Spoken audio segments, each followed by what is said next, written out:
அது பாப்பா ரொம்ப நாளாக கேட்டுகிட்டே இருந்தது. ஸோ அதை வாங்கி சர்ப்ரைஸ் பண்ணியிருந்தோம்.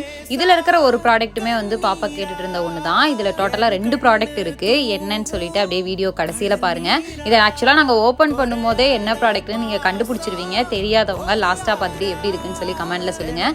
இது மார்னிங்கே எங்களுக்கு ரிசீவ் ஆகிடுச்சு. டிரான்ஸ்போர்ட்லேருந்து ஆட்டோ வச்சு எடுத்துகிட்டு வந்து பாப்பா தூங்கும்போது தான் இதை நாங்கள் ஓப்பன் பண்ண முடிஞ்சிச்சு. ஏன்னா பாப்பா முழிச்சிருந்தா அப்படின்னா எங்களால் செட் பண்ணியிருக்கவே முடியாது. ஓப்பன் பண்ணும்போதே பாப்பா கண்டுபிடிச்சிருவா. ஃபுல்லாக செட் பண்ணதுக்கப்புறம் பாப்பா கிட்ட காமிச்சிக்கலாம் அப்படின்னு சொல்லிட்டு மகிழினியை தூங்க வச்சுட்டோம். எப்படியோ இது செட் பண்ணும்போதே பாப்பா சவுண்டு கேட்டு எந்திரிச்சிருவான்னு நினைச்சிட்டு தான் இருந்தோம். ஆனால் அவள் சரியான தூக்கம். நாங்களும் நைட்டு செட் பண்ணி முடிச்சிட்டோம். பாப்பா எவ்வளோ சர்ப்ரைஸ் ஆகிறா அப்படின்றத நாங்கள் இதில் காமிக்கணும்னு நினைச்சோம். ஆனால் அது எடுக்கவே முடியல.